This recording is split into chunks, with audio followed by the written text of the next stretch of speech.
कई बार हमें तत्कालिक घटनाएं अपने लाभ की महसूस होती हैं और जब उसके विपरीत कोई सलाह देता है तो वो हमको हानिप्रद लगती है।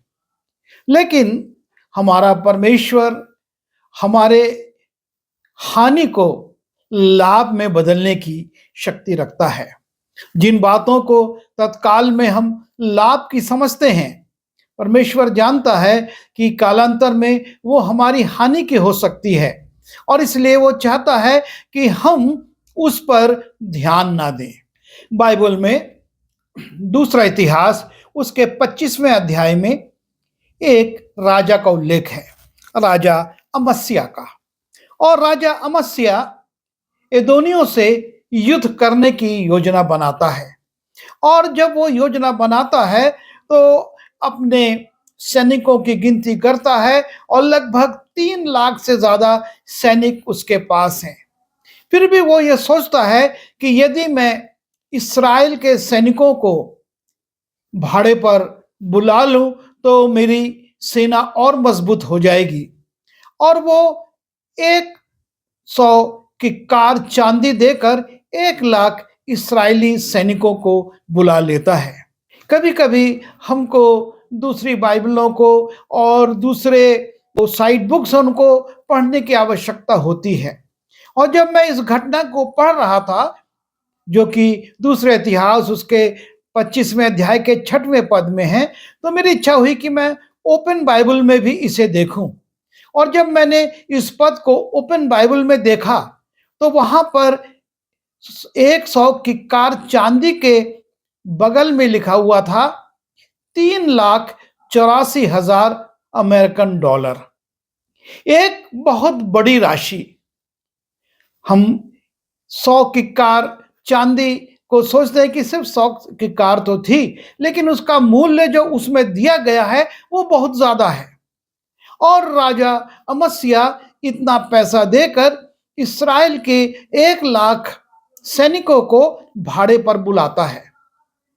और तब परमेश्वर का एक दास अमस्या के पास आता है और कहता है कि तू इस्राएल की सेना को अपने साथ मत ले जा, क्योंकि परमेश्वर इस्राएल की सेना के साथ नहीं रहता है।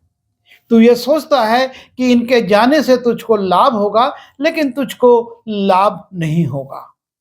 और तब अमस्या कहता है, मैं तो 100 किक्कार चांदी दे चुका हूं। और तब परमेश्वर का सेवक कहता है कि परमेश्वर तुझको इससे अधिक देने की क्षमता रखता है। उसके पास सामर्थ्य है कि वो तुझको इस नुकसान की भी पूर्ति कर सकता है। और तब अमस्या परमेश्वर के सेवक की बात मानकर इस्राएल के सैनिकों को अपनी सेना से अलग कर देता है कि वो उसके साथ युद्ध में नहीं जाएंगे। और जब वो उनको अलग कर देता है, वो बहुत क्रोधित हो जाते हैं। लेकिन अमस्या उन पर ध्यान नहीं देता और एदोनियों से लड़ने के लिए चला जाता है और एदोनियों से वो भारी विजय प्राप्त करता है। 10,000 शेरियों को वो मार डालता है और 10,000 को बंदी बनाता है और एक पहाड़ की चोटी से उनको गिरा देता है और भारी लूट भी उसको मिलती है।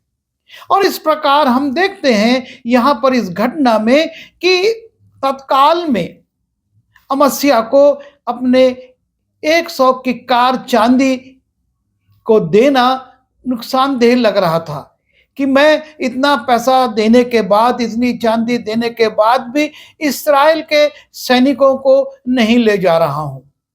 लेकिन वो परमेश्वर के दास की बात पर विश्वास करता है और विजय भी प्राप्त करता है और बहुत सी लूट भी प्राप्त करता है। एक घटना मुझको याद आ रही है।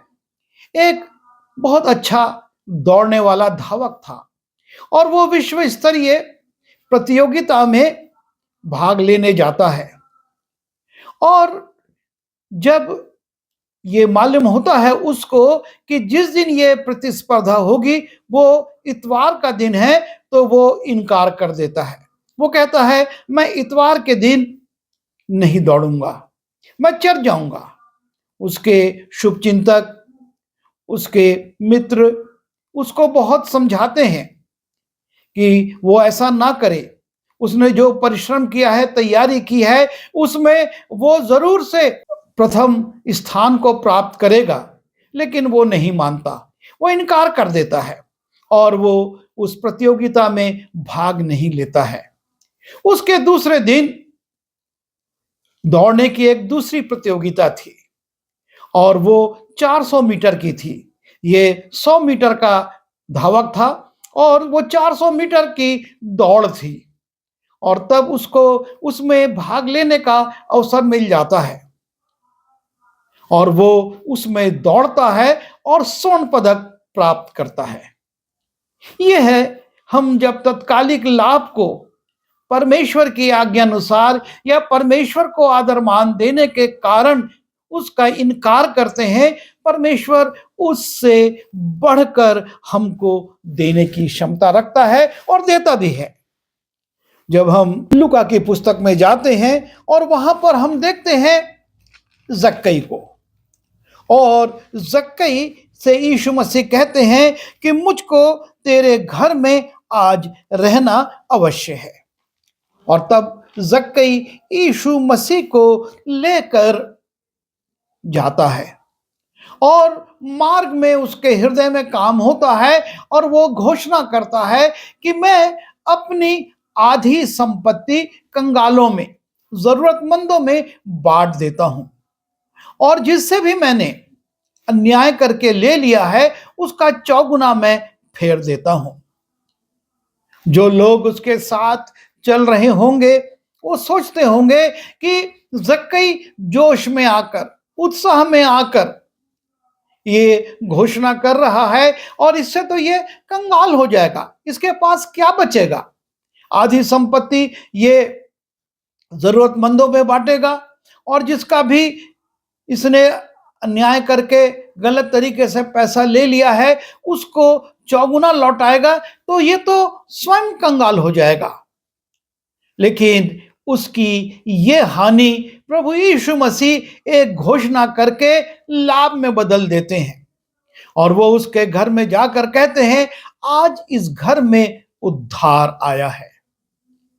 जक्कई अपने पैसे से, अपनी संपत्ति से उद्धार को खरीद नहीं सकता था। संसार में ऐसा कोई भी धन नहीं या पैसा नहीं है जिससे कि मनुष्य उद्धार प्राप्त कर सके। लेकिन यीशु मसीह उसके इस त्याग पर यह घोषणा करते हैं कि आज इस घर में उद्धार आया है। तत्कालिक हानि उसके पूरे परिवार के लिए, जक्कई के पूरे घर के लिए लाभ में बदल गई। उन्होंने उस बड़े उद्धार को जो संसारिक धन संपत्ति से प्राप्त नहीं हो सकता था वो प्राप्त किया।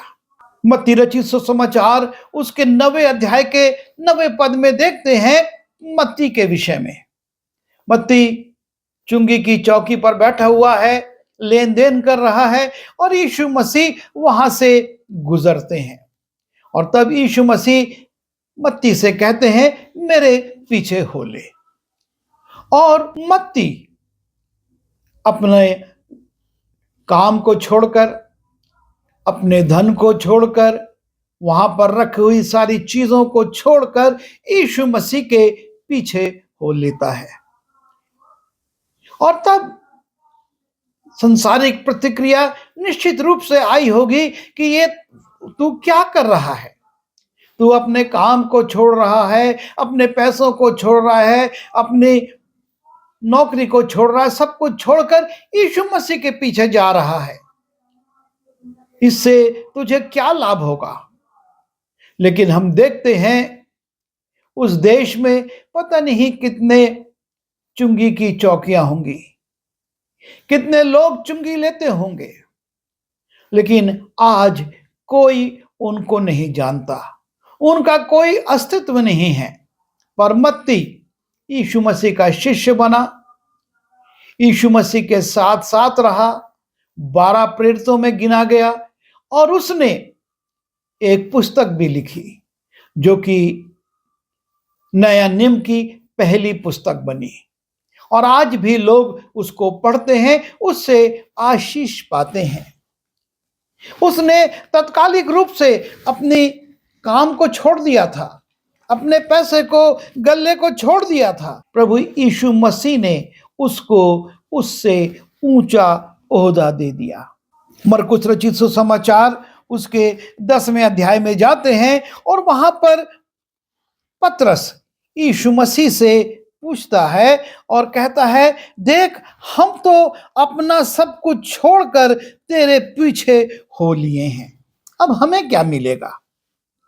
और यीशु मसीह उससे कहते हैं, मैं तुमसे सच कहता हूं कि ऐसा कोई नहीं जिसने मेरे और सुसमाचार के लिए घर या भाइयों या बहनों या माता या पिता या लड़के बालों को या खेतों को छोड़ दिया हो और अब इस समय 100 गुना ना पाए और परलोक में अनंत जीवन पाएगा।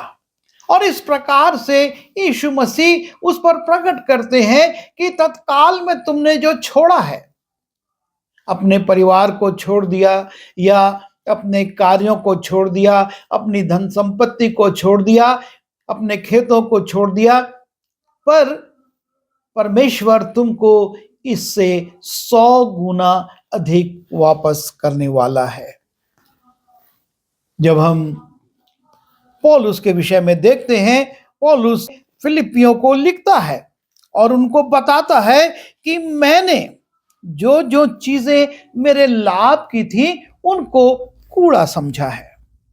फिलिप्पी उसके 3 अध्याय के 7वें पद में, परंतु जो बातें मेरे लाभ की थी, तत्कालिक रूप से जो बातें उसको फायदा पहुंचा सकती थी, उनके लिए वो कहता है, इन्हीं को मैंने मसीह के कारण हानि समझ लिया है, वरन मैं अपने प्रभु यीशु मसीह की पहचान की उत्तमता के कारण सब बातों को हानि समझता हूं, जिनके कारण मैंने सब वस्तुओं की हानि उठाई है और उन्हें कूड़ा समझता हूं, जिससे मैं मसीह को प्राप्त करूं। वो बहुत ज्ञानी व्यक्ति था, वो उच्च पदों पर था, वो फरीसी था, उसने गमलीएल के चरणों पर बैठकर व्यवस्था को पढ़ा था। उसके बावजूद वो कहता है कि मैं ये सारी योग्यताओं को, ये सारी चीजों को अपनी हानि समझता हूं, उनको कूड़ा समझता हूं, सिर्फ इसलिए कि मैं मसीह को प्राप्त कर सकूं। परमेश्वर यही चाहता है, हम तत्कालिक लाभ को ना देखें, तत्कालिक उपलब्धियों को ना देखें। एक पात्र और स्मरण आता है, जब हम पहला शमूएल में जाते हैं और हन्ना है जो कि बांझ है और परमेश्वर से निवेदन करती है कि उसको एक संतान मिल जाए, उसके ऊपर जो बांझ शब्द का कलंक लगा हुआ है वो मिट जाए, और परमेश्वर उसको आशीष देता है और वो एक पुत्र को प्राप्त करती है। और तब जब पुत्र इस योग्य हो जाता है कि अपने कार्य कर सकता है, वो परमेश्वर के भवन में आती है और एली को उस बच्चे को सौंप देती है। तत्कालिक रूप से उसके पास एक बेटा है जो कि उसका जीवन का एक आधार है, लेकिन वो उसको परमेश्वर की सेवा के लिए दे देती है। सब लोग कहते होंगे कि हन्ना ये तू क्या कर रही है, तो एकमात्र तेरे पास बेटा और उसको भी तू सौंप दे रही है, छोड़ दे रही है। पर हन्ना अपने प्रतिज्ञा पर, अपनी मन्नत पर स्थिर रहती है और परमेश्वर के भवन में उसको छोड़कर आ जाती है। और तब आगे हम देखते हैं परमेश्वर उसकी सुधि लेता है और उसको 3 पुत्र और 2 पुत्रियां प्राप्त होती हैं। वो जो कि बांझ थी, जिसकी को पनिन्ना हंसी उड़ाती थी और अपमानित करती थी, वो 6 बच्चों की मां बनती है। पहला बच्चा उसने परमेश्वर को दे दिया। तत्कालिक रूप से उसने अपने पास कुछ नहीं रखा, लेकिन परमेश्वर ने उसको बहुतायत की आशीष दी और 3 बेटे और 2 बेटियां वो प्राप्त करती है। परमेश्वर यह चाहता है हम तत्कालिक लाभ को ना देखें, लेकिन परमेश्वर की ओर देखें। परमेश्वर क्या चाहता है, परमेश्वर की मर्जी क्या है, और जब हम परमेश्वर की ओर देखेंगे, परमेश्वर की आज्ञा के अनुसार कार्य करेंगे, वो आकाश के झरोके खोलकर अपरंपार आशीषों की बारिश करेगा। यिर्मयाह उसके 29वें अध्याय के 11वें पद में देखते हैं, लिखा है, क्योंकि यहोवा की ये वाणी है कि जो कल्पनाएं मैं तुम्हारे लिए करता हूं उन्हें मैं जानता हूं, वे हानि की नहीं वरन कुशल ही की हैं, और अंत में तुम्हारी आशा पूरी करूंगा। परमेश्वर के पास हमारे लिए जो कल्पनाएं हैं, जो योजनाएं हैं, वो लाभ की हैं। हमको तत्कालिक रूप से लग सकता है कि वो हानिप्रद हैं, जैसा कि अमस्या को लगा कि ये 100 किक्कार चांदी मेरी व्यर्थ में जा रही है, लेकिन परमेश्वर ने उसको विजयी भी बनाया और बहुत सारी उसको एदोनियों से लूट भी प्राप्त हुई। जक्कई के लिए कहा कि आज इस घर में उद्धार आया है, और मत्ती प्रभु यीशु मसीह का ना सिर्फ चेला बना, लेकिन उसको इतनी बुद्धि मिली कि वो उस पुस्तक को रच सका, जो कि नए नियम की पहली पुस्तक है। पौलुस के विषय में हम जानते हैं, पतरस के विषय में हम जानते हैं, जिन्होंने सब कुछ छोड़ा, लेकिन परमेश्वर ने उनको ऊपर उठाया और उनको सम्मानित किया। हन्ना को परमेश्वर ने संतानों की आशीष दी। परमेश्वर हमसे यही चाहता है, हम तत्कालिक लाभ को ना देखें, आज हमको क्या फायदा हो रहा है इस बात को ना देखें, लेकिन परमेश्वर की ओर देखें। इस नए वर्ष में हम इस बात पर विचार करें कि हम तत्कालिक लाभों में नहीं जाएंगे, लेकिन हम परमेश्वर की इच्छा को देखेंगे, उसको जानेंगे और उसके अनुसार कार्य करेंगे, और परमेश्वर हमारे लिए हानि की नहीं लाभ की योजनाएं बनाएगा। आइए दुआ करें। प्रभु जी, धन्यवाद देते हैं, एक नए वर्ष में आपने प्रवेश कराया, और जब हम इस वर्ष में कार्य करते हैं, हमारे सामने बहुत से लाभ की बातें आएंगी, पर हम उनको परखें और जो आप चाहते हैं उसको हम ग्रहण करने वाले हों। हम तत्कालिक लाभ को देखकर आपको ना छोड़ें और हानि ना उठाएं, ऐसा अनुग्रह दीजिए। विनती यीशु के नाम से मांगता हूं, आमीन।